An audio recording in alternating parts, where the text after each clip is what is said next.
ತುಮಕೂರಿಂದ V Somanna ಕಣಕ್ಕಿಳಿಸೋದಕ್ಕೆ BJP plan ಮಾಡಿಕೊಳ್ತಾ ಇದೆ. ಮುದ್ದಹನುಮೇಗೌಡಗೆ counter ಕೊಡೋದಕ್ಕೆ ಬಿಜೆಪಿ ತಯಾರಿ ನಡೆಸ್ತಾ ಇದೆ. ಸೋಮಣ್ಣರನ್ನ ಜೆಡಿಎಸ್ ಚಿಹ್ನೆಯಡಿ ಕಣಕ್ಕಿಳಿಸೋದಕ್ಕೆ ಬಿಜೆಪಿಯ ತಂತ್ರ ಇದು. ಒಕ್ಕಲಿಗರ ಮತಗಳು ಕ್ರೋಢೀಕರಣ ಮಾಡಬಹುದೆಂಬ ಲೆಕ್ಕಾಚಾರವನ್ನ ಹಾಕಿಕೊಳ್ಳಲಾಗಿದೆ.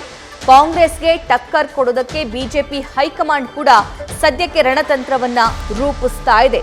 ಸೋಮಣ್ಣರನ್ನ ಜೆಡಿಎಸ್ ಚಿಹ್ನೆಯಡಿ ಕಣಕ್ಕಿಳಿಸಬೇಕು ಅನ್ನುವಂತಹ ತಂತ್ರ ಬಿಜೆಪಿ ನಾಯಕರು ಮಾಡಿಕೊಂಡಿದ್ದಾರೆ. ಯಾಕಂದ್ರೆ ತುಮಕೂರು ಲೋಕಸಭಾ ಕ್ಷೇತ್ರ ಅಲ್ಲಿ ಲಿಂಗಾಯತ ಮತ್ತು ಒಕ್ಕಲಿಗ ಮತಗಳೇ ನಿರ್ಣಾಯಕವಾಗಿದ್ದಾವೆ. ಸೊ ಹಾಗಾಗಿ ಆ ಎರಡೂ ಓಟ್ಗಳನ್ನ ಟಾರ್ಗೆಟ್ ಮಾಡಬಹುದು ಅನ್ನುವಂತಹ ಲೆಕ್ಕಾಚಾರದಲ್ಲಿ ಜೆಡಿಎಸ್ ಮತ್ತು ಬಿಜೆಪಿಯ ನಾಯಕರಿದ್ದಾರೆ. ಆದರೆ ಸೋಮಣ್ಣ ಅವರು ಈ ಹಿಂದೆ ದೇವೇಗೌಡರ ಹತ್ರ ಹೋಗಿ ಮಾತನಾಡಿದ್ರು, ಕ್ಷೇತ್ರದ ಬಗ್ಗೆ ಚರ್ಚೆ ಮಾಡಿದ್ರು.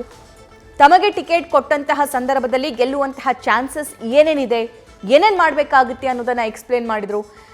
ದೇವೇಗೌಡರು ಮಾತ್ರವಲ್ಲ, ಕುಮಾರಸ್ವಾಮಿ ಅವರ ಹತ್ರನೂ ಕೂಡ ಅವರು ಮಾತಾಡಿರುವಂತಹ ಪ್ರಸಂಗ ಕೂಡ ನಡೀತು. ಆದರೆ ಈಗ ಜೆಡಿಎಸ್ ಚಿಹ್ನೆಯಡಿ ಸೋಮಣ್ಣ ಅವರನ್ನ ಕಣಕ್ಕಿಳಿಸುವಂತಹ ತಯಾರಿ ಕೂಡ ನಡೀತಾ ಇದೆಯಂತೆ. ಆದರೆ ಇದಕ್ಕೆ ದಳಪತಿಗಳು ಒಪ್ಕೊಳ್ತಾರಾ ಅನ್ನುವಂತಹ ಕುತೂಹಲ ಪ್ರಶ್ನೆ ಕೂಡ ಇದೆ. ಮತ್ತೊಂದು ಕಡೆ ಮುದ್ದಹನುಮೇಗೌಡ ಕಾಂಗ್ರೆಸ್ ಅಭ್ಯರ್ಥಿಯಾಗುವಂತಹ ಸಾಧ್ಯತೆ ಇದೆ. ಸೊ ಅವರಿಗೆ ಟಕ್ಕರ್ ಕೊಡುವಂತಹ ಪ್ಲಾನ್ ಕೂಡ ಬಿಜೆಪಿ ಮಾಡಿಕೊಂಡಿದೆ. ಈ ಬಗ್ಗೆ ಮತ್ತಷ್ಟು ಲೈವ್ ಡೀಟೇಲ್ಸ್ ನಮ್ಮ ಸೀನಿಯರ್ ಪೊಲಿಟಿಕಲ್ ಕರೆಸ್ಪಾಂಡೆಂಟ್ ಮಧುಸೂದನ್ ನೀಡ್ತಾ ಹೋಗ್ತಾರೆ. ಮಧು, ಸೋಮಣ್ಣ ಅವರನ್ನ ಜೆಡಿಎಸ್ ಚಿಹ್ನೆಯಡಿ ತುಮಕೂರಲ್ಲಿ ಕಣಕ್ಕಿಳಿಸುವಂತಹ ಲೆಕ್ಕಾಚಾರವನ್ನ ಹಾಕೊಂಡಿದ್ದಾರೆ. ಹಾಗಾದ್ರೆ ಇದಕ್ಕೆ ದಳಪತಿಗಳು ಒಪ್ತಾರಾ?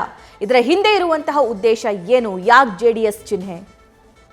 ಸಭಾ 2024ರ ಲೋಕಸಭಾ ಕ್ಷೇತ್ರದ ಚುನಾವಣೆಗೆ ಈಗಾಗಲೇ ಬಿಜೆಪಿ ಜೆಡಿಎಸ್ ಮೈತ್ರಿಯಾಗಿ ರಾಜ್ಯದ 28 ಲೋಕಸಭಾ ಕ್ಷೇತ್ರದಲ್ಲೂ ಕೂಡ ಕಣಕ್ಕಿಳಿಬೇಕು ಅನ್ನೋ ಚಿಂತನೆ ಏನು ಮಾಡ್ತಿದೆ, ಅದರ ಮುಂದುವರೆದ ಭಾಗವಾಗಿ ಒಂದು ಮಾಸ್ಟರ್ ಪ್ಲಾನ್ನ, ಒಂದು ಸ್ಟ್ರಾಟಜಿನ, ಒಂದು ವೇದಿಕೆಯನ್ನು ಸಿದ್ಧಪಡಿಸ್ತಾ ಇದೆ ಬಿಜೆಪಿ.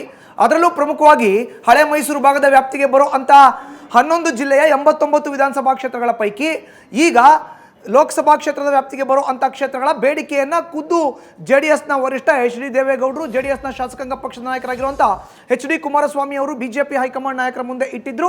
ಹೀಗಾಗಿಯೇ ಈಗ ಆಗಿರುವಂಥ ಮಾತುಕತೆಯಲ್ಲಿ ಕೇವಲ 3 ಲೋಕಸಭಾ ಕ್ಷೇತ್ರವನ್ನು ಜೆಡಿಎಸ್ ಅಭ್ಯರ್ಥಿಗಳಿಗೆ ಬಿಟ್ಕೊಡೋ ಅಂಥ ಲೆಕ್ಕಾಚಾರವನ್ನು, ಮಾತುಕತೆಯನ್ನು ಆಡಿ ನಿರ್ಧಾರವನ್ನು ಕೈಗೊಳ್ಳಲಾಗಿದೆ. ಅದರಲ್ಲಿ ಮಂಡ್ಯ, ಹಾಸನ, ಕೋಲಾರ ಅನ್ನೋದು ಈಗ ಗೊತ್ತಿರೋ ವಿಷಯ. ಇದರ ಮುಂದುವರೆದ ಭಾಗವಾಗಿ ಈಗ ಬೆಂಗಳೂರು ಗ್ರಾಮಾಂತರ ಲೋಕಸಭಾ ಕ್ಷೇತ್ರದಿಂದ ಡಾಕ್ಟರ್ CN ಮಂಜುನಾಥ್ ಅವ್ರನ್ನ ಬಿಜೆಪಿಗೆ ಕರ್ಕೊಂಡ್ಬಂದು ಕಮಲ ಚಿಹ್ನೆಯ ಅಡಿಯಲ್ಲಿ ಕಣಕ್ಕಿಳಿಸೋ ಅಂತ ಒಂದು ಪ್ಲಾನ್ ಏನು ಮಾಡ್ಕೊಂಡಿತ್ತು, ಅದು ಯಥಾಸ್ಥಿತಿ ಹಾಗೆ ಇದೆ. ಇನ್ನು ಡಾಕ್ಟರ್ CN ಮಂಜುನಾಥ್ ಬಿಜೆಪಿಗೆ ಸೇರ್ಪಡೆ ಆಗಬೇಕಾಗಿದೆ. ಬಟ್ ಇಷ್ಟು ದಿನ ಬಿಜೆಪಿಯಲ್ಲಿ ಇದ್ದಂಥ SP ಮುದ್ದಹನುಮೇಗೌಡರು ಕಳೆದ 2 ದಿನಗಳ ಹಿಂದೆ ಬಿಜೆಪಿಗೆ ಗುಡ್ ಬೈ ಹೇಳಿ ಕಾಂಗ್ರೆಸ್ಗೆ ಏನು ಸೇರ್ಪಡೆ ಆದರೂ ಅವ್ರನ್ನ ತುಮಕೂರು ಲೋಕಸಭಾ ಕ್ಷೇತ್ರದ ಕಾಂಗ್ರೆಸ್ನ ಅಭ್ಯರ್ಥಿಯಾಗಿ ಟಿಕೆಟನ್ನು ನೀಡಲಾಗುತ್ತೆ ಅನ್ನೋ ವಿಚಾರ ಯಾವಾಗ ಬಂತೋ ಆಗ ಈ ರೀತಿಯಾದಂಥ ಚಿಂತನೆ ಒಂದು ಶುರುವಾಗಿದೆ ಬಿಜೆಪಿ ಹೈಕಮಾಂಡ್ ನಾಯಕರ ಮಟ್ಟದಲ್ಲಿ.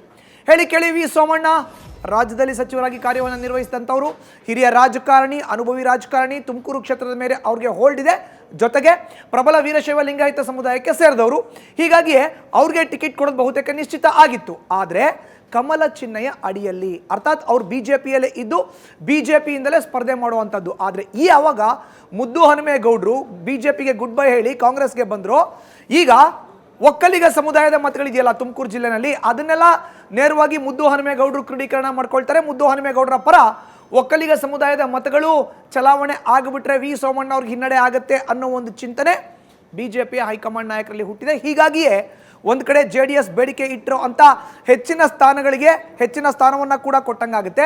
ವಿ ಸೋಮಣ್ಣ ಪ್ರಬಲ ವೀರಶೈವ ಲಿಂಗಾಯತ ಸಮುದಾಯಕ್ಕೆ ಸೇರಿದಂಥವ್ರು, ಅವ್ರನ್ನ ಜೆಡಿಎಸ್ ಪಕ್ಷದಿಂದ ಕಣಕ್ಕಿಳಿಸಿದ್ದೆ. ಆದರೆ ಜೆಡಿಎಸ್ಗೆ ಹೇಳಿ ಕೇಳಿ ಒಕ್ಕಲಿಗ ಮತಗಳು ಸಾಂಪ್ರದಾಯಿಕವಾಗಿ ಬಂದೇ ಬರುತ್ತೆ. ಹೀಗಾಗಿ ಆಬ್ವಿಯಸ್ಲಿ ವಿ ಸೋಮಣ್ಣರ ಪರ ಒಕ್ಕಲಿಗ ಮತಗಳು ಬರುತ್ತೆ.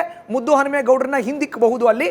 ಜೊತೆಗೆ ಪ್ರಬಲ ವೀರಶೈವ ಲಿಂಗಾಯತ ಸಮುದಾಯಕ್ಕೆ ವಿ ಸೋಮಣ್ಣ ಅವರು ಸೇರಿರೋದ್ರಿಂದ ಲಿಂಗಾಯತ ಸಮುದಾಯದ ಮತಗಳು ಕೂಡ ಬರುತ್ತೆ ಅನ್ನೋ ಪ್ಲಾನ್ನ ಮಾಡ್ಕೊಂಡಿದೆ. ಇದು ಕೇವಲ ಚಿಂತನೆ. ಲಾಸ್ಟ್ ಪಾಯಿಂಟ್ ಒಂದು ಆ್ಯಡ್ ಮಾಡೋದಾದ್ರೆ, ವಿ ಸೋಮಣ್ಣ ಒಪ್ಪೋದಾದ್ರೆ, ಬಿಜೆಪಿಯ ನಾಯಕರು ಒಪ್ಪೋದಾದ್ರೆ, ಇತ್ತ ಜೆಡಿಎಸ್ ನಾಯಕರು ಕೂಡ ಇದಕ್ಕೆ ಹಸಿರು ನಿಶಾನೆಯನ್ನು ತೋರಿಸಿದ್ದೆ. ಆದರೆ ಮುಂಬರುವಂಥ ದಿನದಲ್ಲಿ ಜೆಡಿಎಸ್ನ ಚಿಹ್ನೆಯ ಅಡಿಯಲ್ಲಿ ವಿ ಸೋಮಣ್ಣ ಕಣಕ್ಕಿಳಿಯುವಂಥ ಸಾಧ್ಯತೆ ಇದೆ. ಸಭಾ, ಥ್ಯಾಂಕ್ ಯು ಮಧು.